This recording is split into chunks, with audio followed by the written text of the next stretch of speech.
Il y a des rencontres qui font tout basculer. Bienvenue sur Tipping Point. Nous sommes Lucie et Romain, entrepreneurs convaincus que les entreprises et ses leaders jouent un rôle déterminant dans la construction du monde de demain. Un monde que nous rêvons plus juste, plus inclusif et plus respectueux. Nous dénichons pour vous des leaders inspirants et engagés. Ils ont à cœur de vous parler de leur tipping point, ces moments où tout a basculé pour eux. Peut-être deviendront-ils l'un de vos tipping points ? Bonne écoute.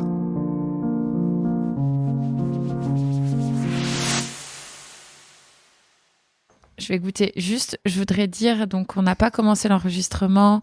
Enfin, on n'a même pas lancé l'intro. On n'a même pas fait l'intro, rien. Mais Guy nous a ramené des compotés et Romain est en train de toutes les goûter. Il y en a 4 sur la table. Pomme, cannelle, agrumes. Là, c'est quoi ? Pomme, romarin. Ouais. Ça, c'est pomme, kiwi, cannelle. Pomme, kiwi, cannelle. Et pomme, banane, cardamome. Pour ceux qui aiment la cannelle, banane, cardamome. Je conseille la pomme, cannelle. Ouais, mais c'est sympa. Ça relève. Je suis désolé, je vais vraiment toutes les goûter. Vas-y, c'est fait pour et je vous les laisse. Hyper gourmand.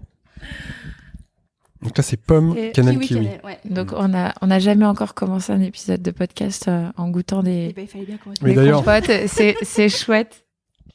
J'aime bien aussi la kiwi. En fait, je les aime bien toutes. Et celle-ci, c'est la pomme, banane, cardamome. Tu vas nous expliquer pourquoi vous avez fait des associations un peu particulières. Une tuerie.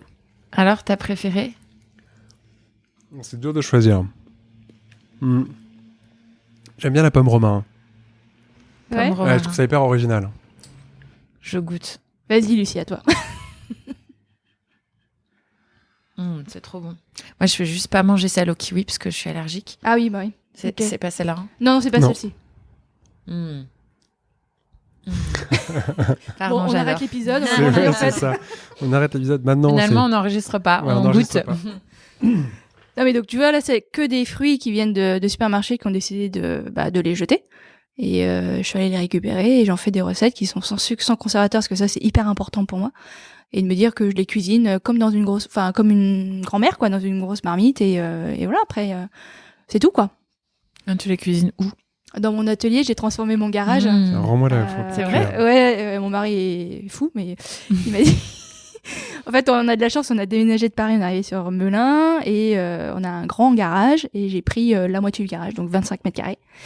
Et je lui ai dit, bah écoute, on le transforme en atelier. Ok, bon, on a viré tous les vélos, tous les trucs, etc. Et en un mois, en fait, on a fait le carrelage, on a fait les murs, etc. Parce qu'il faut vraiment les mettre dans les règles de l'hygiène. Bien sûr. Tu sais, quand tu vends des trucs au grand public, tout le monde te dit, oui, tu peux le faire dans ta cuisine, mais en fait, c'est interdit, quoi. Bon, en tout cas, tu respectes pas toutes les règles. Donc je me suis mise à transformer mon garage. Et voilà, donc c'est là que je l'ai fait. Excellent. Ouais. Il va falloir fermer les pots parce que... Ouais. Moi, je crois que c'est pomme, cardamome, banane. Ma préférée. Bon, oui, on va refermer et puis on va pouvoir enregistrer.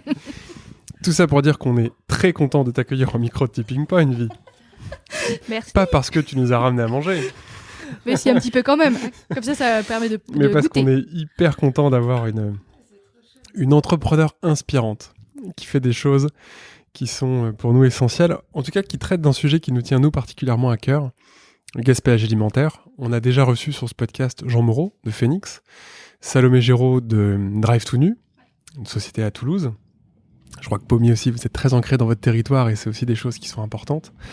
En 2 mots, mais tu vas nous dire beaucoup plus précisément, Pommier, vous proposez des compotés sans sucre ajouté à base de fruits sauvés du gaspillage alimentaire. Ça, tu nous en as parlé rapidement. Projet ancré dans son territoire, du côté de Melun, porté par une équipe et une entrepreneur inspirante. Ça, c'est ce que j'avais écrit parce que je le pense. Allez, on démarre tout de suite par toi. Très bien. Qui es-tu ? Oula. Donc je m'appelle Vie, je vais avoir 40 ans cette année. Et ça fait un coup quand même de se dire qu'on a 40 ans. Mais bref, 40 ans, maman de 2 enfants et une expérience totalement autre avant de m'être lancée dans Pommier. Moi, mes parents sont entrepreneurs, ils ont eu une vie assez compliquée et assez difficile. Et je pense que c'est aussi l'un des tipping points dont on parlait un peu avant le podcast. Ils m'ont forgé mon caractère, ça clairement, avec leur vie, avec tout ce qu'ils ont vécu. Et ils m'ont poussé en fait à faire des études, à être la meilleure dans tout, à avoir un bon emploi, à être sûre d'être rémunérée tous les jours, etc. Donc c'est là en fait où je me suis lancée dans une école de commerce. Avant j'avais fait une prépa. J'ai eu la chance de partir 5 ans travailler en Chine aussi grâce à mon travail. Les 5 ans en Chine, c'était extraordinaire. Enfin voilà, moi ça a été mon expérience professionnelle, je pense celle qui m'a marqué le plus. Parce que clairement, là, j'ai compris comment les produits étaient faits, fabriqués. En fait, quand tu vas dans des usines en Chine, au fin fond de la Chine, tu vois vraiment comment le t-shirt est fait. Tu comprends par toutes les étapes, quelles sont les petites mains qui le font et comment ça ressort. Tu comprends aussi que au final, même si tu as une tête de chinoise, parce que voilà, je suis asiatique, et en fait, c'est pas si simple que ça. Parce que moi, j'avais mon mari qui est français. Et en fait, à chaque fois, on me disait, mais t'es la prostituée, quoi. Parce que t'étais avec un blanc. Donc ça, pareil, en fait, je crois que en réfléchissant à la préparation du podcast, en parlant de tipping points, tout ça, etc., je me suis dit, en fait, il y a plein de choses qui m'ont forgée. Et si je refais un petit peu le fil de mon histoire, et en fait ouais, c'est constant, quoi. Constamment, je pense que j'ai eu des moments de baisse de morale, etc., parce que voilà, il y a eu des remarques. Même là, il y a 10 jours, j'étais à un magasin de vélo et il y a un monsieur qui passe qui dit ah bah tiens, c'est encore tenu par un Chinois, ça. Je dis qu'est-ce qu'il y a, monsieur? C'est quoi votre problème, etc. Et en fait, clairement, c'était encore du racisme, voilà, et on continue à en avoir. Donc là, je me dis juste, non, en fait, passe. Mais ça, c'est ancré en moi. Et je me dis, voilà, faut avancer, quoi. J'ai ma place et je me la ferai, la place. Parce que tu as grandi où et tu viens d'où? Ou ta famille vient d'où? Alors, mes parents, ils viennent du Vietnam. Et en fait, eux, ils ont quitté le Vietnam pendant la guerre du Vietnam. Donc, ils ont pris un bateau. Donc, si je schématise, si je résume l'histoire, c'est que maman a 18 ans, papa a 20 ans. Il y a 2 petits frères à ce moment-là, donc qui a, je crois, 6 mois et l'autre 1 an et demi. Et ils sont obligés de quitter le pays. Et en fait, ils le quittent comment? En prenant un bateau, voilà, et en partant à la mer. Donc, ça a été très difficile parce que ils étaient considérés comme des capitalistes au Vietnam. Donc, il fallait fuir au plus vite, etc., avant d'être eux-mêmes emprisonnés. Mes grands-parents ont été emprisonnés, donc eux, ils devaient partir au plus vite. Donc, ils ont pris un bateau, donc du Vietnam, et ils sont partis à la mer. Sachant que sur ce bateau, je crois qu'ils étaient 150 pour une barque de 30 personnes, quelque chose comme ça. Et en fait, voilà, ils se sont retrouvés en pleine mer. Ils ont été sauvés par un bateau israélien qui les a amenés en Israël, où ils ont travaillé 4 à 5 ans là-bas.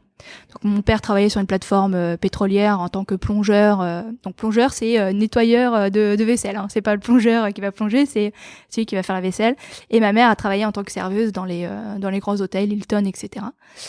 Et elle a rencontré à ce moment-là un consul français qui lui a dit « Vous êtes sûr de vouloir rester en Israël? Parce que il y a encore la guerre qui arrive là.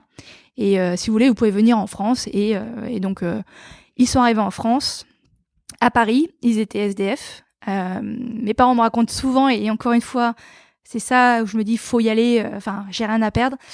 Ils étaient SDF, donc en gros, pour nourrir mes frères, ils allaient s'asseoir sur un banc de la cathédrale Notre-Dame et ils allaient récupérer tous les bouts de pain que les vieilles dames donnaient aux pigeons. Parce qu'en fait, il faut savoir que le pain, voilà, il est tout dur, mais quand on le met avec du lait, ça gonfle et ça nourrit. Donc c'est comme ça qu'ils ont réussi à nourrir mes 2 frères. Après, ils sont partis à Rennes, où il y avait, pareil, une association qui accueille les immigrés. Donc ils ont été aussi aidés, mais mes parents n'aimant pas vivre avec les aides des autres, ils ont voulu partir et ils sont partis à Toulouse. Pareil, ils ont réussi à travailler et à avoir une petite voiture pour faire le trajet jusqu'à Toulouse, et c'est là où je suis née. Voilà, moi je suis née à Toulouse. 1 an après, ils sont partis de Toulouse parce que pareil, la vie a fait qu'ils voulaient partir. Ils ont gagné un ticket de loto, 20 000 francs à cette époque-là. Et le jour même où ils ont gagné le ticket, ils étaient passés par une ville qui s'appelait Chalon-sur-Saône. Et ils ont vu qu'il y avait une boutique qui était en vente. Et donc, cette boutique-là était à 100 000 francs à l'époque. Ma mère, négociatrice de malade, elle a négocié, etc. Et elle l'a eu pour 20 000 francs, cette boutique. Et donc, on a décidé de s'installer à Chalon-sur-Saône, alors que j'avais 1 an. Et j'ai fait toutes mes études là-bas jusqu'à 18 ans, où je suis partie après à Lyon pour faire ma prépa, Marseille, Shanghai, enfin voilà, un peu tout, quoi. Et enfin Paris. Et tout ça aide. Enfin, encore une fois, à Chalon, c'était pas simple. Parce que on a été traités de tous les noms. Mes parents fabriquaient des produits asiatiques, donc type nem, riz cantonais, etc. Et on a des gens qui sont rentrés dans la boutique en nous traitant de tous les noms, en nous disant qu'on cuisinait du chien. On avait une voisine qui était coiffeuse, qui nous mettait des produits de lac, vous savez, pour les cheveux, sur les produits, pour les rendre immangeables. Enfin voilà, on peut dire qu'on n'a pas vécu les plus belles années. Alors moi, j'ai jamais vu mes parents pendant ces 18 ans-là parce qu'ils ont bossé comme des malades. Mes parents en ont vraiment, vraiment, vraiment bavé. Et c'est grâce à ça aussi que je me dis aujourd'hui, je suis vraiment dans de très bonnes conditions, quoi. Je suis dans de très bonnes conditions, donc je vais pas à me plaindre. Enfin, ça va, quoi. Enfin, j'ai un diplôme. Si ça va pas, je retourne travailler. Si j'ai la santé, j'ai de l'argent de côté. J'ai une maison. Quand je me pense que mes parents, ils me disaient, t'avais pas de couche, vie, hein. Ils me mettaient juste une serviette, un drap autour des fesses et du scotch pour mes couches, quoi, parce que j'avais pas ça. Et que l'hiver, ils mettaient des sacs plastiques autour de nos pieds parce qu'on n'avait pas de bottes, quoi. Donc on se dit juste, ok, ça va, moi je vais bien. Donc je le prends plutôt le côté enfin voilà, j'ai plutôt une vie pour moi très positive. Je suis très contente où je suis très fière de mes parents. La seule chose sur laquelle je me dirais c'est dommage, j'ai pas passé assez de temps avec eux, c'est que j'ai pas passé du temps avec eux, en fait. Ils ont travaillé comme des malades. Ils m'ont toujours laissé avec mes frères. En fait, j'ai jamais, voilà, je crois que la première fois où j'ai dit je t'aime à ma mère, c'était quand mon premier fils est né, donc quand j'avais 30 ans. Quelque chose comme ça, 33 ans. Mais sinon, avant, je n'avais jamais passé de temps avec elle, quoi. Donc voilà, donc c'est ça, en fait, mon histoire, d'où est-ce que je viens. Et après, je me suis posée donc à Paris, où j'ai travaillé, des jobs, on va dire, qui payent bien. Voilà, on nous donne des responsabilités, on nous dit c'est génial, ton super bonus de l'année, t'es contente. Et après, je suis partie sur Melun après le confinement, quoi. Et j'ai lancé ma boîte. Voilà. Avant de lancer Pommy, tu fais quoi exactement? Quand tu parles de job, c'est quoi? Quel type de job? Alors, quel type d'environnement? Ouais, je travaillais dans les achats, dans les directions achats. Donc, en gros, en Chine, j'étais acheteuse pour des grands groupes. J'allais trouver les fournisseurs pour eux, les qualifier, etc. Et ensuite, je m'assurais que la production qu'ils avaient achetée était de bonne qualité. En France, je suis revenue, j'ai travaillé chez Accenture, consultante pareil achat. Et mon dernier job, on va dire, c'était dans la direction des achats de Société Générale, où je m'occupais des systèmes d'information de la direction des achats et des process. Voilà. Donc ça peut faire rêver selon le titre, mais moi ça m'a plus fait rêver au bout de 5 ans, quoi. Alors on est quand même hyper éloigné de la compote là. Ah complètement, ouais. Alors là, rien à voir avec la compote. Donc je pense que quand j'ai parlé de mon départ au sein de la Société Générale, ils ont été très très très surpris. Ouais. Et avant d'aller sur les compotes, je veux bien. Je vais en regoûter une d'ailleurs. Juste, tu nous as dit que en Chine, tu avais vu un peu l'envers du décor. J'aimerais bien que tu nous en dises un peu plus parce que c'est vrai que on se fait beaucoup de films, on a l'impression, tu vois, quand on voit Made in China, que voilà, c'est assez diabolique entre guillemets. Enfin, il y a un espèce de, je sais pas, de mythe ou de réalité ou en tout cas d'imaginaire sur les produits qui viennent de Chine. Qu'est-ce que toi t'as observé? Qu'est-ce que t'as vu?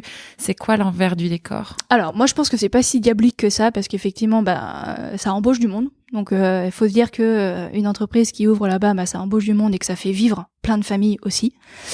Moi je pense, enfin en tout cas ça c'est un peu ma conviction de ce que je vois, hein, c'est aussi nous le consommateur ce qu'on demande aux fournisseurs et ce qui fait que les fournisseurs en fait en Chine ils doivent produire beaucoup plus vite, ils doivent beaucoup produire avec des matières premières peut-être qui ne prennent pas en considération tout l'impact environnemental, etc. Et c'est ça aussi qui fait que aujourd'hui, à un moment donné, en tout cas, moi c'était en 2005, il y avait une production de malade, quoi. On produisait nuit et jour, quoi. Moi, je me rappelle d'avoir été sur des lignes de production. Alors bien sûr, et ça existait, hein, les 3-8. Faut pas imaginer que la personne était là de 9h jusqu'à minuit.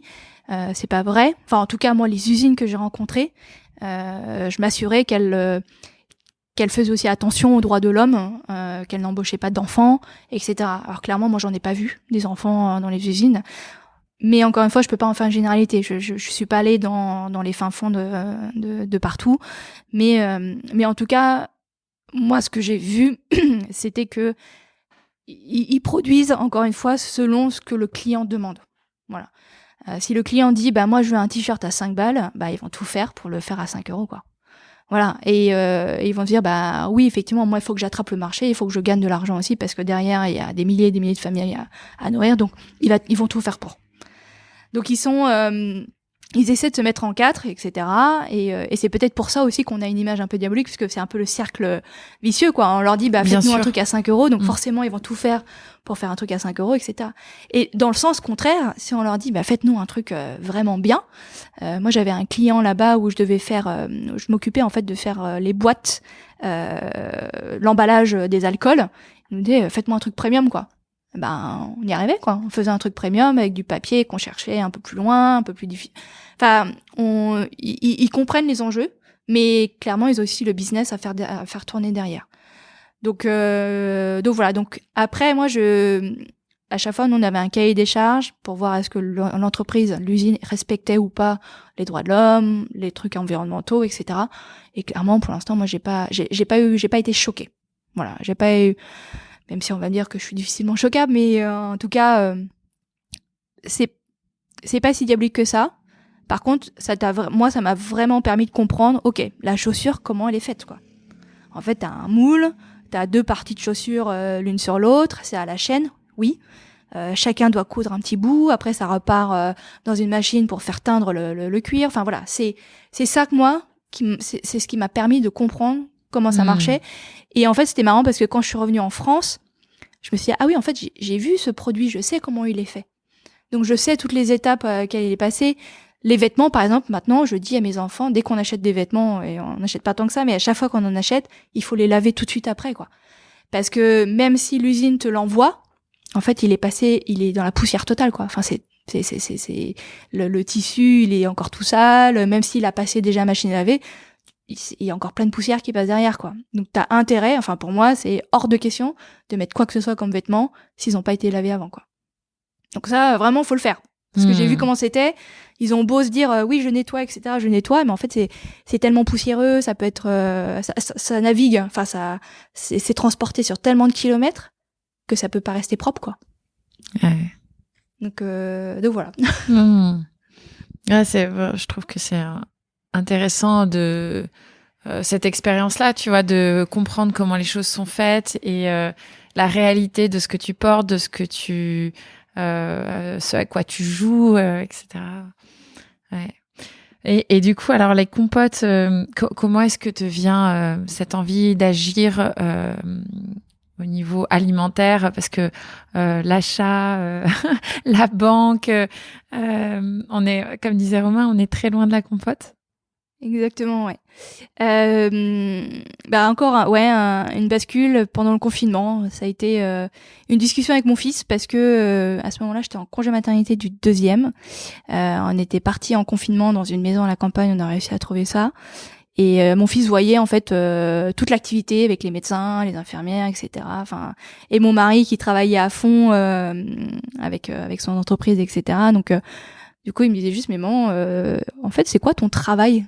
Et c'est là où j'ai essayé d'expliquer ce que faisais chez Société Générale. Donc j'expliquais, je mets en place des outils, des process pour que les acheteurs puissent mieux acheter à un meilleur prix, etc. Mais il m'a dit, mais je comprends pas ce que tu me dis. Je comprends pas à quoi tu sers. Et là, en fait, cette phrase-là, ça m'a fait mal parce que je me suis dit, mince, s'il comprend pas ce que je fais, s'il a pas l'impression que j'ai une utilité pour lui ou même pour d'autres personnes, c'est que vraiment peut-être qu'il y a rien à faire, quoi. Enfin que ouais, c'est pas là. Enfin, je suis pas fière, quoi. Je suis pas fière parce que je me dis merde, en fait mon fils il comprend pas. Donc c'est cette phrase là qui me remet un peu en question et je me dis que c'est aussi là où un peu il y a l'alignement des planètes.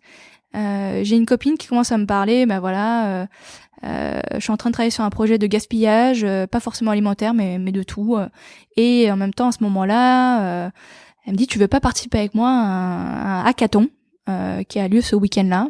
Donc on était toujours confinés, hein, et qui pourra m'aider à traiter le sujet du gaspillage. Je dis ok, très bien, donc moi j'y participe. Alors un hackathon, c'est que tu travailles pendant 72 heures non-stop. Je dis bon, allez, ça peut être marrant, on y va. Et en fait, pendant ce hackathon, j'ai un projet qui sort du lot, qui traite du gaspillage alimentaire, et notamment chez les producteurs de lait. Et en fait, il faut savoir aussi que mes beaux-parents sont producteurs de lait, donc dur métier où effectivement, on se dit que chaque minute de leur travail, aujourd'hui, ils n'arrivent pas à se rémunérer.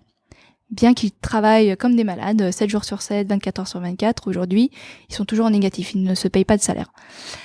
Donc je trouvais que c'était déjà un métier dur, et en plus parler de gaspillage alimentaire, et c'est là où on voyait des photos, je sais pas si vous vous souvenez, de laitiers qui ouvraient les vannes parce que ils arrivaient plus à vendre leur fromage, ils n'arrivaient plus à faire quoi que ce soit, donc on cherchait des solutions.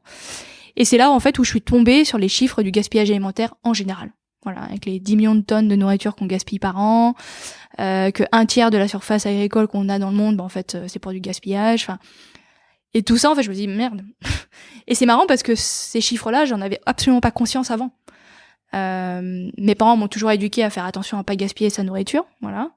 Mais j'avais pas de chiffres, j'avais pas de. Ouais, je me suis pris une grosse claque en fait, en me disant en fait, waouh, c'est quand même assez tendu quand même comme situation.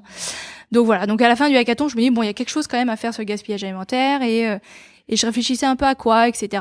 Et en fait, je voyais que mes enfants, je les nourris avec beaucoup de pommes potes. Je me suis dit à un moment donné, faut peut-être un peu prendre ce qu'on a, donc le problématique du gaspillage alimentaire, et le transformer en compote et pas en confiture. Parce qu'aujourd'hui, quand tu fais un peu l'étude de marché sur le niveau gaspillage alimentaire et revalorisation, il y a pas mal de personnes qui ont lancé des confitures. Moi, je me suis dit, alors, partons sur de la compote. Comme ça, au moins, on n'a pas l'histoire du sucre. On peut s'amuser avec plein de saveurs assez marrantes et nourrir nos enfants de manière sainement, quoi. Oui, je fais juste une petite parenthèse sur le sucre et ce que tu dis, mais je lisais les nouveaux chiffres du diabète. La maladie, elle est en train d'exploser partout dans le monde. Donc, c'est presque aussi une histoire de santé publique. Aujourd'hui de faire des produits sains avec le moins de sucre possible. Je dis pas c'est agréable de manger une bonne confiture, hein, mais quitte à partir de zéro, la compote. Ouais, non mais tu as raison, parce qu'en plus moi j'ai pas mal de clients qui viennent me voir en me disant bah oui, moi je suis diabétique, votre produit il me plaît quoi, il me convient parce que effectivement il y a pas du tout de sucre, et il y a même pas mal de gens qui sont surpris quand ils goûtent mes produits, ils me disent mais il y a pas de sucre là, non, c'est vrai ça? Je dis mais non, il n'y a pas de sucre. Notre testeur. Bon, je n'ai pas été le seul à manger. Non, c'est très bon. Enfin, je ne sais pas te dire autre chose que c'est très bon, et on n'a pas de sensation de manque en fait. Le fructose en fait fait bien le taf en fait parce qu'il y a déjà du sucre naturel dans les fruits. Je trouve que les proportions sont chouettes. Tiens, je vais regoûter d'ailleurs. Mais tu vois, je pense que c'est ça qu'on a oublié au final, que on peut manger des choses sans sucre, que le fruit en lui-même suffit, et c'est ça aussi que je voulais montrer, parce que je sais la difficulté pour les maraîchers, les arboriculteurs, enfin tous les agriculteurs de produire ces produits-là, et c'est un peu un hommage à eux en disant bah voilà, au final on prend un truc, je le fais tout simplement, enfin voilà, c'est vraiment le truc le plus simple possible, sans aucun conservateur, sans rien du tout, et au final je veux montrer que même si le fruit qui allait être jeté, il y arrive encore quoi. Et alors comment tu te dis là un moment, donc on installe où cette cuisine parce que tu nous as expliqué quand même que tu as carrelé 25 mètres carrés de ton garage, que ton mari fait un peu la gueule aujourd'hui. S'il nous écoute, on est avec toi. Mais c'est pour la bonne cause. Exactement. Là, moi j'aimerais vraiment comprendre la bascule en fait, elle se fait comment, et à quel moment tu te mets en mouvement en fait. Enfin, vous mettez en mouvement parce que là t'as embarqué tout le monde. Là j'ai embarqué toute la famille là, et ça a été effectivement une grande discussion, et même avec mes parents, où mes parents m'ont interdit, m'ont dit non, ne deviens pas entrepreneur, hors de question que que tu lâches ton travail, etc. On n'a pas payé tes études pour ça. En fait, c'est mais parce c'est qu'ils pour ont faire très des peur. compotes et on va mettre du chien dedans, rassurez-vous. Voilà, bien c'est ça, c'est ça. Non, mais ils comprenaient pas du tout. Ils se disaient, mais t'as un travail, t'as des congés payés, t'as un congé mat de 6 mois, t'as tout ça, quoi. Pourquoi eux, ils ont tellement galéré en tant qu'entrepreneurs, ils m'ont dit, mais pourquoi pourquoi, voilà. Et moi, je leur ai dit, en fait, j'y arrive pas, quoi. Enfin, dans le ventre, là, ça marche pas, je suis triste, ça va plus. Et puis, donc, voilà. Donc, j'en parle beaucoup avec mon mari. Et ça correspondait, en fait, aussi à notre déménagement de Paris, parce qu'effectivement, avoir un garage atelier dans Paris, c'est très compliqué. Donc on déménage et on trouve une maison à Melun et au début en fait je commence à tester mon idée auprès d'un Intermarché à côté de chez moi et je fais le test. Donc je fais ça dans ma cuisine. Pour être très honnête, je fais ça dans ma cuisine en disant voilà, on teste, on produit un petit peu, on verra ce que ça donne, etc. quoi. Donc attends, tu te mets à faire dans des casseroles des compotes ouais. Et tu vas voir le mec d'Intermarché, tu lui dis bonjour, j'ai des compotes à vendre. Bonjour, j'aimerais bien récupérer vos fruits. Je pense que vous avez des problèmes de gaspillage. Vous pouvez me les donner, je les transforme et est-ce qu'on peut les revendre chez vous ? Et là, le patron d'Intermarché te dit ok, on y va. C'est le chef de rayon de fruits et légumes qui est topissime, qui m'a dit ouais, on y va. Ça fait longtemps que je cherche quelqu'un comme vous, je cherche aussi pour les légumes, est-ce que vous pouvez faire ? Je dis non, moi je fais pas les légumes, je fais que les fruits. Et il m'a embarqué quoi. Aujourd'hui en tout cas. Ça fait. Non mais demain tu fais les purées là. Demain je fais tout. Demain non mais c'est l'ambition hein, bien sûr, mais voilà, mais je vais commencer par les compoter et donc voilà. Donc alors après je suis accompagnée aussi à ce moment-là d'une couveuse d'entreprise qui me prête entre guillemets son sirette. Alors une couveuse d'entreprise, c'est une structure qui prête à des entrepreneurs qui veulent tester leur marché, leur idée, leur prête le sirette. Et leur prête aussi toute la partie facturation, etc., leur faire les facturations. Donc ça, c'est génial. Donc c'est France Active, la couveuse de France Active à Melun qui m'accompagne, qui me dit, voilà, pour les vendre chez Intermarché, il te faut un code barre, un sirette. Donc moi, je vais voir le chef de rayon, je lui dis, c'est bon, j'ai tout ce qu'il faut là, c'est bon, on y va ? Donc voilà, donc je commence à récupérer la première fois, et là, je suis hyper surprise parce que je reçois 100 kilos de fruits, quoi. Je dis, merde, 100 kilos de fruits, c'est pas ce que j'avais prévu au départ. Heureusement que j'ai une grosse voiture avec un break. Enfin, c'est un break, une Skoda, donc j'ai tout plié, les sièges, etc. Et je me dis, 100 kilos. Ok, on y va. On se retrousse les manches et on y va. Et je produis ça dans ma cuisine. Je m'en rappelle à un moment donné, dans la cuisine, mon fils me disait, mais maman, c'est quoi ce bordel ? C'est quoi tout ça, là ? Je dis, c'est des fruits. Ouais, c'est des fruits invendus. C'est le nouveau métier de maman. Est-ce que celui-ci, tu le comprends ? Exactement, là. T'avais déjà fait des compotes avant ou... Pour mes enfants, mais en 1 kilo, quoi, tu vois, quand t'as 1 kilo de fruits. Là, j'avais 100 kilos de fruits, là. Je me suis dit, oh là, bon. Et là, en fait, encore une fois, je me dis, bon, il y a toujours une solution à quelque chose. Donc, je vais m'armer de casseroles de la marque Ikea, de 10 litres. Et voilà, quoi. Et puis après, je commence à découper, je commence à enlever, voilà. Et en même temps, je contacte une copine chef pour lui dire moi j'aimerais bien faire des compotés mais qui sortent un peu de l'ordinaire, tu vois, parce que les compotés qu'on a c'est pomme banane, pomme poire et c'est tout quoi. Je lui dis moi j'aimerais bien parce que j'aime bien manger aussi, parfois je vais dans des restos et elle me dit mais pourquoi tu mets pas des épices ? Et je lui dis ah ouais, ça c'est vrai que c'est une bonne idée, je vais mettre des épices. Et là en même temps, pendant une semaine, j'ai fait des recherches partout en disant quelles épices pourraient bien correspondre à quel fruit, parce qu'effectivement, tu mets pas n'importe quoi pour n'importe quel fruit. Donc voilà, donc je discute un peu avec elle. Elle dit ah oui, tiens, ça serait pas mal.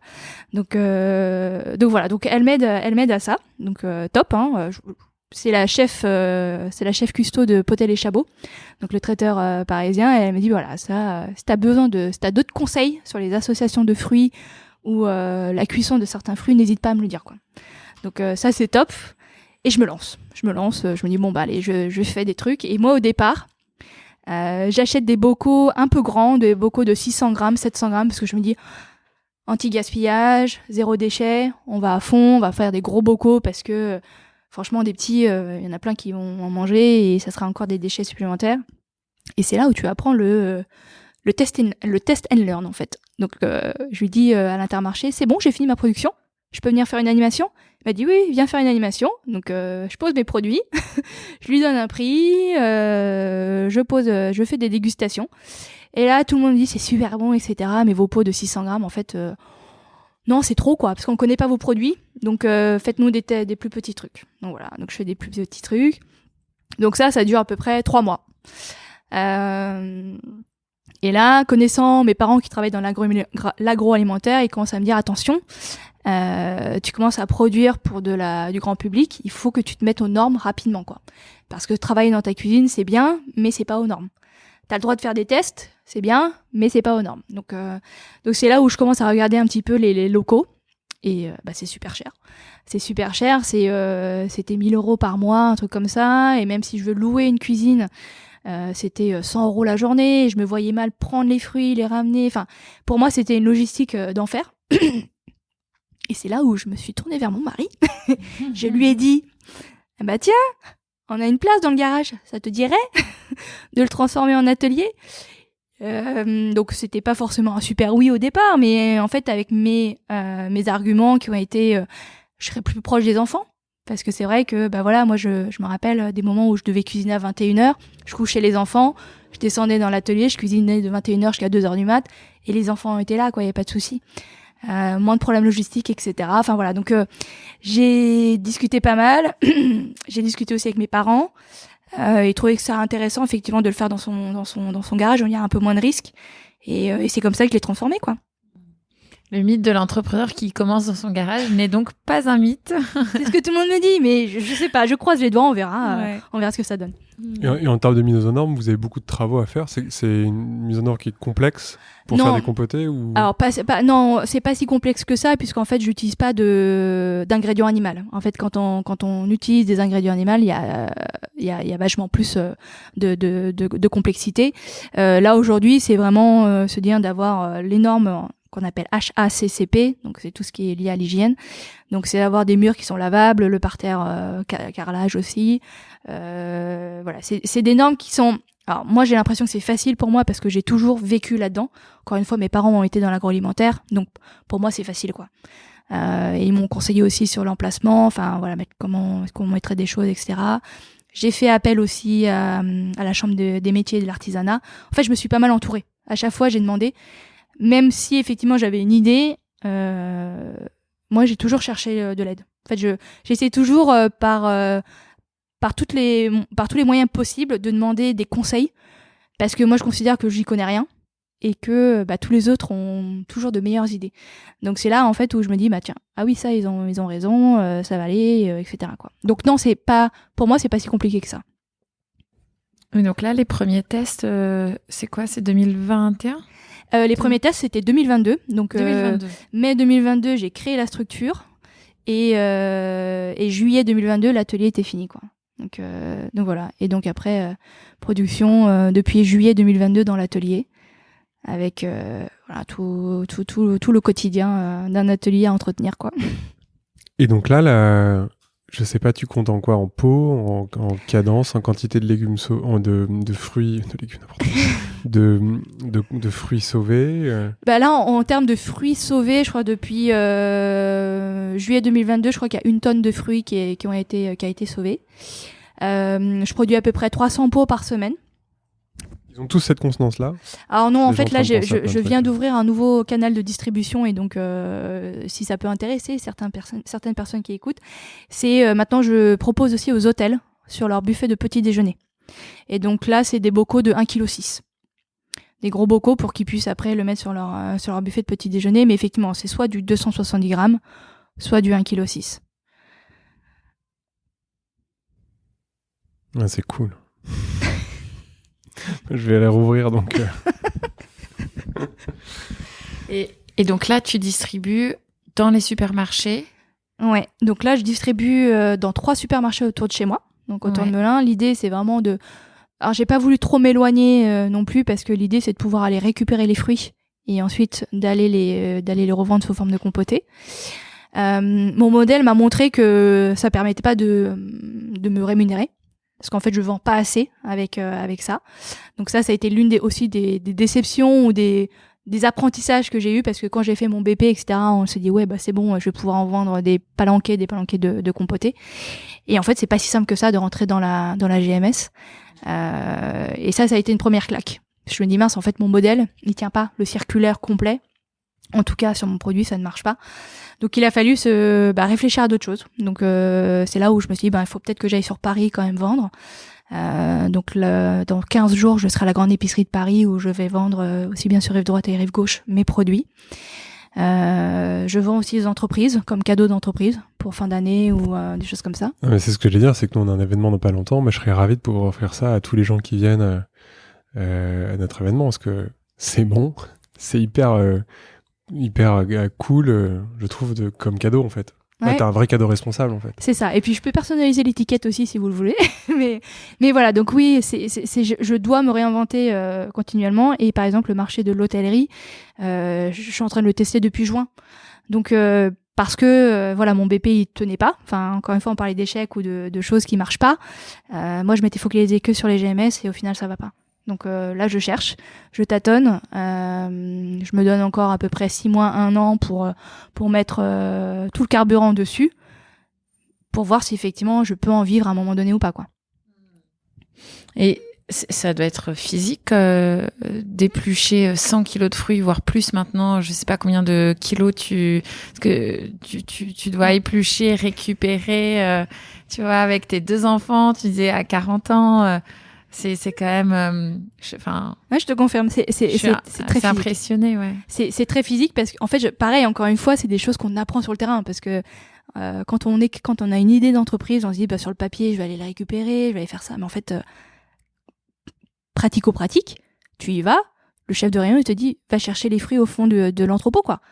Va les trier. Donc je trie, je soulève des bacs qui doivent faire 20-30 kilos, etc.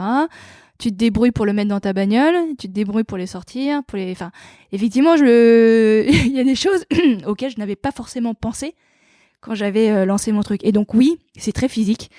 Je fais maintenant attention à mon dos, parce qu'avant j'avais beaucoup de problèmes de dos, donc maintenant je fais attention. Et comment je fais? Je peux plus porter mes enfants. En tout cas, je leur dis, j'arrête de vous porter, parce que je sais que sinon ça va pas aller. Je recommence à faire du sport. Ouais, je fais vraiment attention maintenant à tout ça.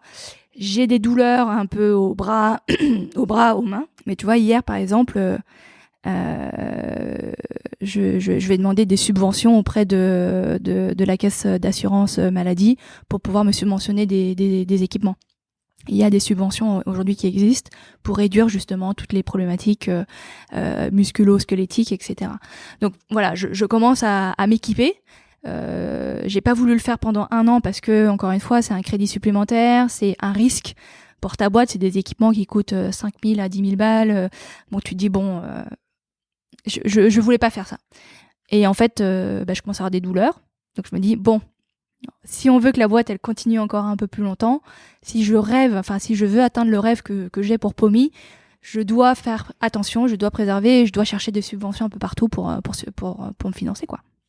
Et du coup, c'est quoi le rêve, la vision, l'objectif pour toi? Moi, mon rêve pour Pommy, en tout cas, donc c'est d'ouvrir plus d'ateliers un peu partout en France.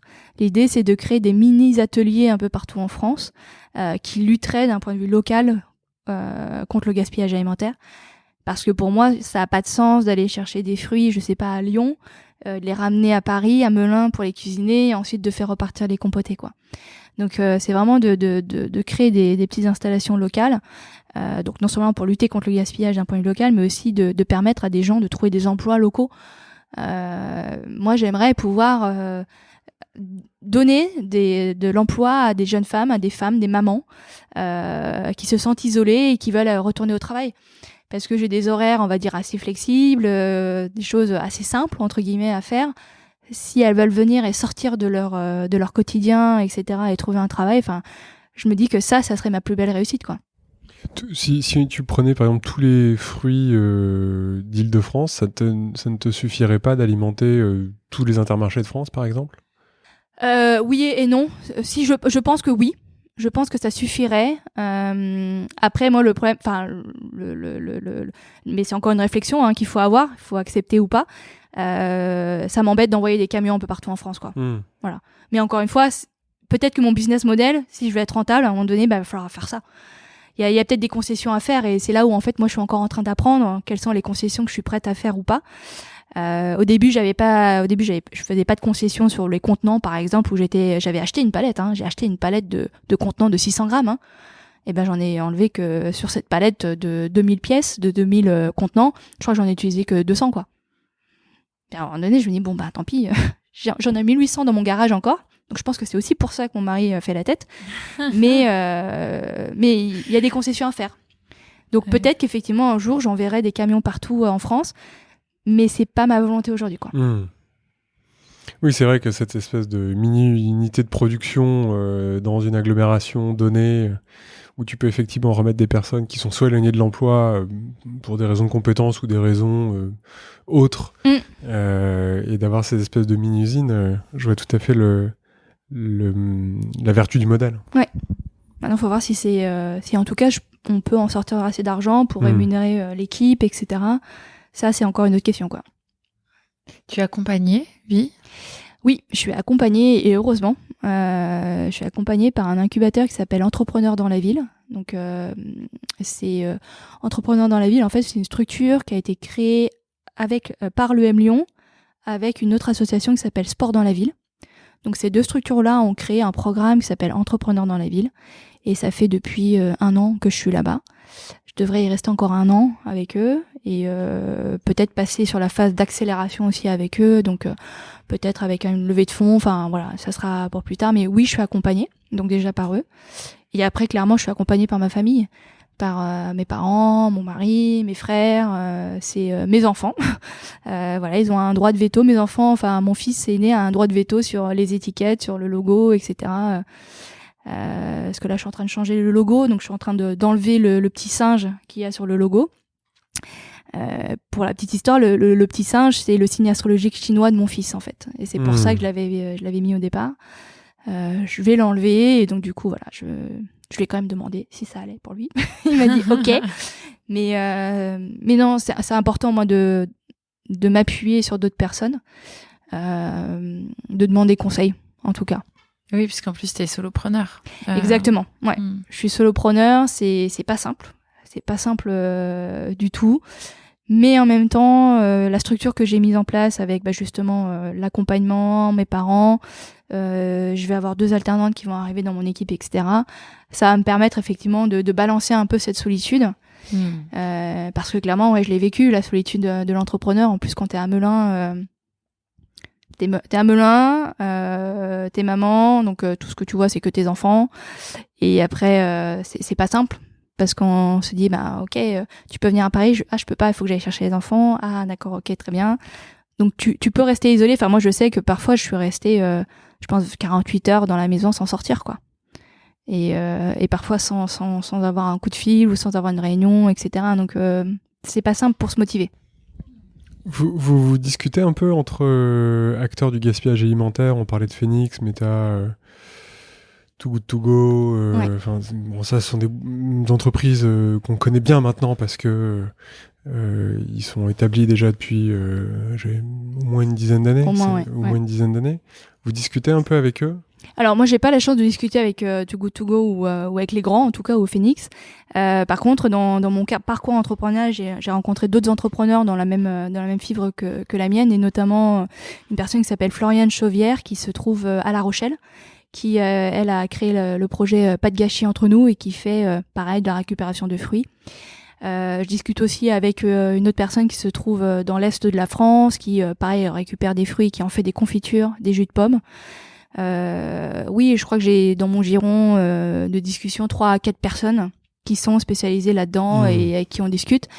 Et clairement, enfin, le constat est quand même, c'est la galère. C'est la galère parce que quand on parle de gaspillage alimentaire, les gens pensent souvent à des choses pas chères. Donc, parce que, voilà, dans l'imaginaire des gens, quand tu vas dans un supermarché et que tu vois un truc anti-gaspi, c'est moins 30, moins 40, moins 50. Et ils comprennent pas en fait que derrière, il y a aussi des produits, des artisans, c'est comme ça qu'on s'appelle, des artisans du gaspillage alimentaire, qui vont chercher les produits, vont les trier, vont les travailler, vont les cuisiner, investissent dans des trucs, dans des équipements, dans des lieux pour pouvoir produire ces produits-là. Et quand on le met sur le marché, oui, effectivement, moi en tant qu'artisan, aujourd'hui, ma compote, elle coûte 5 fois plus cher que ce qu'il y a sur le marché, parce que je peux pas faire autrement, quoi. Et du coup, les consommateurs se disent juste, mais c'est quoi cette arnaque? Pourquoi? Comprends pas. On en revient à ce que tu disais tout à l'heure sur le cycle de ton t-shirt à 5 € en Chine, en fait. C'est ça. C'est si t'habitues les gens à manger des compotes pas terribles, en tout cas pour la santé, avec un modèle, je sais pas comment le dire, mais une structure capitalistique derrière qui est pas hyper vertueuse, et qui, eux, sont plutôt dans le prix le moins cher possible pour le consommateur. Oui, c'est peut-être nous aussi, consommateurs, qui déconnons à pas acheter au bon prix et aussi à ne pas savoir ce qu'on achète. Oui, moi je pense que c'est surtout le ne pas savoir ce qu'on achète, quoi, parce que je pense qu'on a tellement eu l'habitude d'acheter par rapport à ce que la pub passait. Enfin voilà, quand tu vois une pub sur la télé, c'est super, ça a l'air super, t'achètes, mais tu prends pas conscience de ce qu'il y a derrière, quoi. Parce que là le pot que tu nous as ramené, donc de 270 grammes, il coûte combien? Et ben ça dépend en fait des points de vente aussi, parce qu'ils passent leur marge, bien sûr, là-dessus. Heureusement que tu étais acheteuse dans ta vie précédente. Et mais tu vois, ça dépend en fait. On peut, en gros, c'est entre 4,50 voire jusqu'à 6 €. Et le 6 €, c'est parce que certains ont mis une bonne marge derrière pour le mettre en vente. Mais encore une fois, ça dépend. Et c'est marrant parce que tu vois, j'avais eu une séance de coaching avec quelqu'un de Carambar via l'incubateur et qui me disait, mais en fait, ta compotée, si tu reviens le prix au kilo, je crois que tu étais à 15 € le kilo à peu près, 15 ou 20 € le kilo. Et ben, il faut savoir que des chips, c'est 20 € le kilo, quoi. T'as des chips, tu regardes le prix au kilo, bah c'est 20 €. Et bah tu te dis juste, et là elle me dit, tu te rends compte, Vie, il y a des chips qui sont vendus, c'est 20 € le kilo. Et toi, t'as compoté, t'es à 15-20 et on vient chipoter ton prix, quoi. Et encore une fois, enfin, c'est là, enfin, je sais pas comment on dit, c'est l'inconscient ou l'habitude. Mais quand on parle de gaspillage alimentaire, ben, les gens pensent forcément moins cher. C'est des croyances qui sont ancrées depuis un bon nombre Bien sûr. d'années, Ouais. qui font partie des croyances collectives en plus, donc qui sont difficiles à déconstruire. Ouais. C'est quoi? Je veux juste redire que la pomme au romarin, c'est une tuerie, franchement. Non, mais c'est. Tout le monde va croire que l'épisode est sponsorisé. Oui, c'est vrai. Non, alors que ce n'est absolument pas sponsorisé. Les gens qui nous écoutent savent très bien que c'est un podcast qui n'a pas de. Et tu peux la manger en salé aussi, hein. Mais c'est super bon. C'est vraiment très bon. Tu as raison, la pomme agrumes cannelle, je l'ai faite avec du magret de canard. Enfin voilà, si vous aimez la viande, vous pouvez le faire aussi. Donc ça marche aussi. Foncez. Ouais.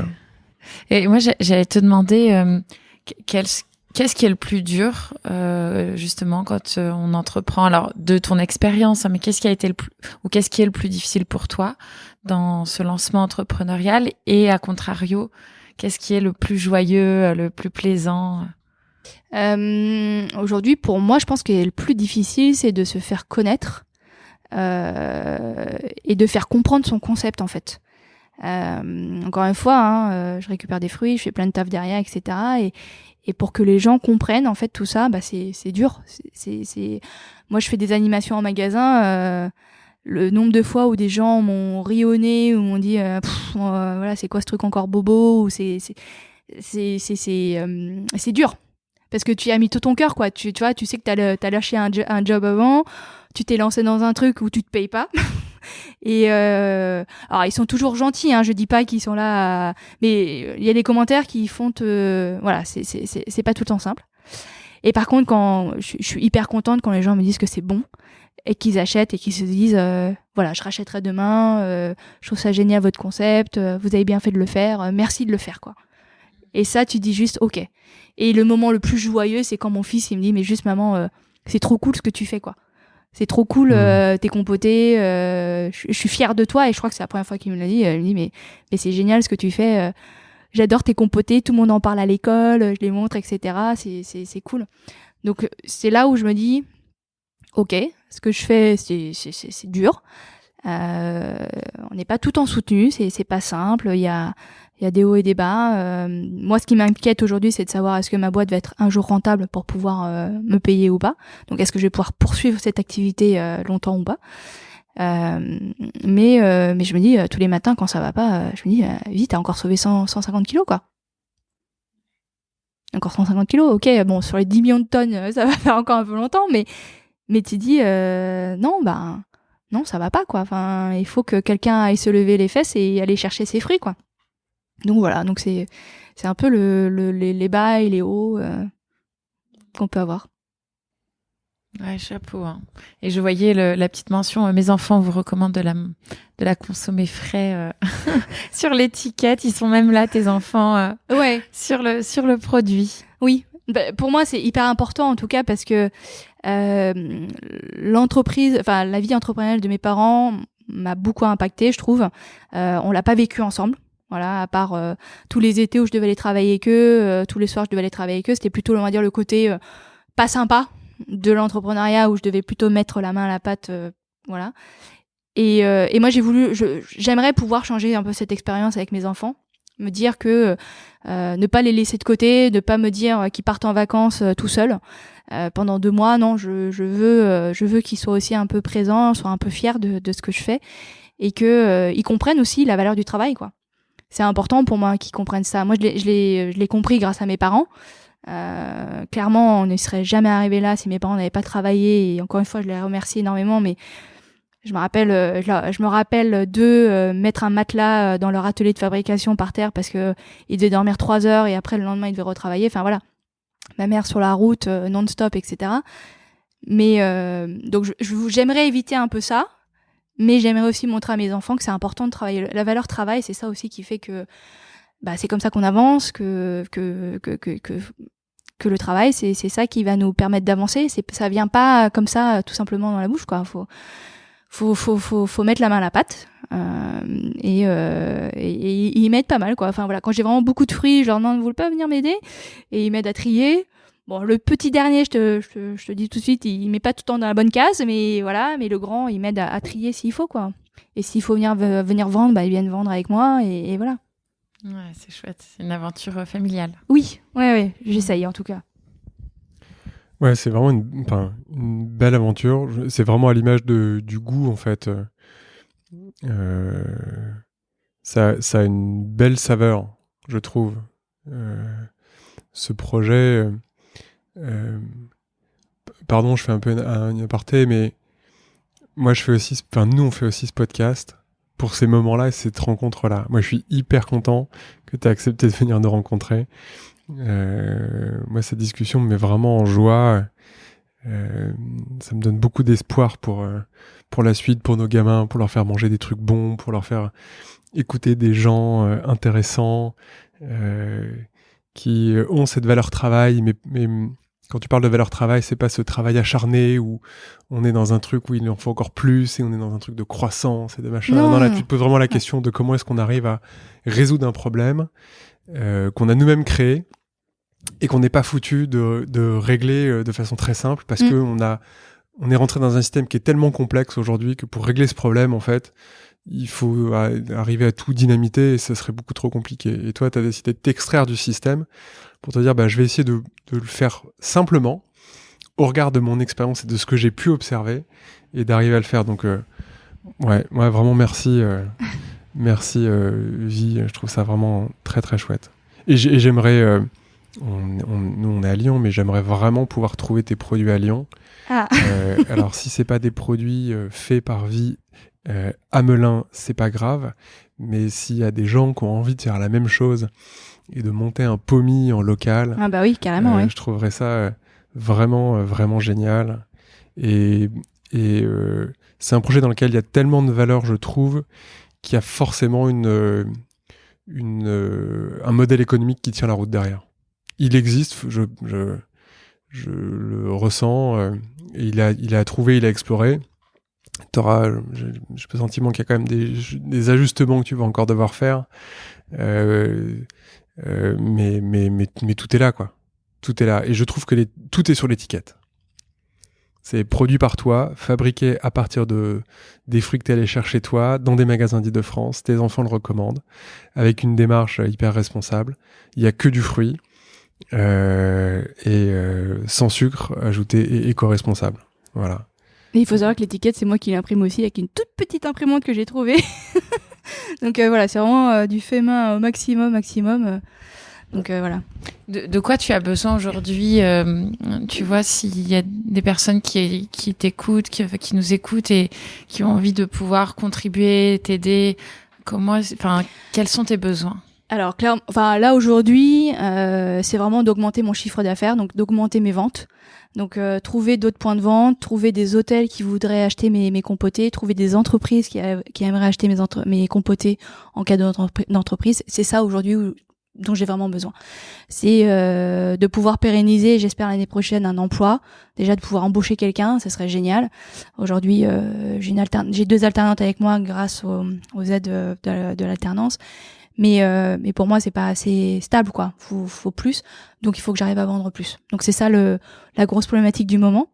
Donc là, on se met en marche. Je serai au salon du Made in France aussi en novembre. Donc j'espère que ça va me permettre aussi de me faire connaître.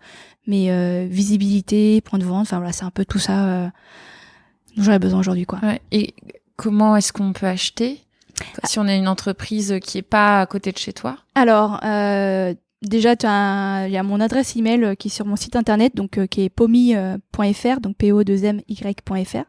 T'as une adresse email où tu peux me joindre. Et après, voilà, moi, je peux faire de la livraison s'il y a besoin. Alors, si c'est en Ile-de-France, j'y vais avec ma voiture. Et puis après, si c'est un peu plus loin, je peux toujours m'organiser. Voilà. Moi, en fait, le truc, c'est que je me dis, il n'y a jamais de problème. S'il y a besoin, on charge le coffre d'un mec en bleu blacard et basta, quoi. Et bah ouais, exactement. Mais moi, c'est les idées que j'ai. Voilà, c'est, y a aucun souci. Pour moi, il y a jamais de problème. Il y a toujours des solutions. Exactement. Et de toute façon, faut les trouver, quoi. J'ai pas le choix. Ah, c'est chouette. Moi, j'ai dégommé la pomme romarin. Oui, parce que pendant tout ce temps où on discute, Romain, il mange. Bah, il a bien raison. Attends, c'est que du fruit. Pourquoi je me priverais? Oui, c'est vrai. C'est vrai. Bon, génial. Est-ce que Vi a un sujet dont on n'a pas parlé, quelque chose que tu souhaites Je pense que d'un point... Ouais, j'aurais juste parlé d'un tout petit sujet, c'était par rapport à l'entrepreneuriat et au fait de se dire qu'il faut se lancer, quoi. Je pense qu'aujourd'hui, on est dans une situation où dire des choses, dire que la planète va pas bien, ok, c'est cool, on le dit tous, mais qu'est-ce qu'on fait pour le faire, pour faire changer ça, quoi. Moi, je pense qu'il est temps d'agir. Après, bien sûr, chacun le fait comme il peut. On n'a pas tous les mêmes moyens, on n'a pas tous la même manière de voir les choses, mais dans une vie où on vit 80 ans, enfin en moyenne, je me dis que si on essaye pendant 3-4 ans de sortir de sa zone de confort et de tester, de changer un peu tout ça, bah peut-être que si chacun le faisait, on pourrait y arriver, quoi. Parce que voilà, demander à des gens de faire l'extrême, arrêter de voyager, arrêter de manger de la viande, enfin arrêter tout, etc. Ça marchera jamais, quoi. Il faut que tous on actionne petit à petit notre envie de vouloir changer et de le faire. C'est pas juste en parler. Après, oui, c'est la galère. Ça, faut le concevoir. On devient pas millionnaire du jour au lendemain. Enfin, en tout cas, moi, j'ai pas trouvé la recette. Peut-être qu'il y en a qui l'ont trouvé et tant mieux pour eux, mais moi, j'ai décidé de vivre cette aventure avec mes valeurs, avec ma vitesse à moi. Si ça va pas aussi vite que prévu, bah tant pis, je trouverai des solutions. Mais voilà, enfin, moi, l'entrepreneuriat, c'est un monde que je connaissais via mes parents. Ils m'avaient interdit de me lancer parce qu'ils avaient trop peur, etc. Et au final, je me dis, bah voilà, je vais avoir 40 ans. Si je l'ai pas fait, si demain je meurs, j'ai pas envie d'avoir de regrets, quoi. Donc, évitons d'avoir des regrets et en même temps, essayons de préserver comme on peut la planète. Nos enfants sont encore là. Si on veut que en 2050, 2060, 2100, ils puissent encore vivre dans des conditions, on va dire, acceptables comme nous on a fait, enfin, c'est la moindre des choses qu'on peut faire, quoi. Ouais, c'est beau parce que nous, quand on a créé ce podcast, au départ, on s'est dit... on le fait pour nos enfants, mais quand on dit nos enfants, c'est bien sûr les nôtres, mais c'est nos enfants, les enfants de cette planète Terre. Et comment est-ce qu'on contribue, notre mission avec le podcast, c'est de mettre en lumière ce qu'ils font aussi pour nos enfants. Et c'est un peu ton message aussi, puisque si tu le fais pour tes enfants, pour que tes fils soient fiers de toi, mais pour tous les enfants, je pense, ça va... Ouais, bien au-delà de de Melun. Oui, complètement. Non, mais nous trois, on a tous la même vision, quoi. C'est qu'il faut agir et encore une fois, on agit tous de manière différente et il n'y a pas de solution miracle. Il faut juste qu'on y aille tous ensemble, quoi. Ouais, en tout cas, chapeau. Merci. Non, mais et puis bravo de te lancer, d'oser de le faire. Voilà, sur un sujet, Romain, tu le disais en introduction, mais qui est important et qui nous tient à cœur, le gaspillage alimentaire. On est encore très très loin d'avoir résolu ne serait-ce qu'une petite partie du problème. Malheureusement, oui. Donc la multiplication des acteurs est important et on sera ravis de te mettre aussi en relation avec ceux qu'on connaît nous. Voilà, chacun en essayant de joindre les petits bouts et chacun de faire notre part. Accroche-toi et continue. En tout cas, mon message, c'est vraiment un message d'encouragement fort parce que c'est excellent. Enfin, voilà, encore une fois, je le redis, nous ne sommes pas sponsorisés, nous ne sommes pas payés pour dire que c'est super bon. On ne savait même pas qu'on aurait les compotes en début d'enregistrement. Après ça, on n'est pas sponsorisé, il y a un problème. Je suis désolée. Voilà. Mais c'est très chouette. Tes produits, ils ont du goût et ils ont une âme vibratoire forte du fait de ce que tu portes. Donc, bravo et vraiment, nous, on te souhaite le meilleur pour continuer à porter ce projet et à faire des petits. Merci, merci en tout cas. Ouais. Merci beaucoup, Vi, à bientôt. Et merci pour votre invitation. Avec plaisir.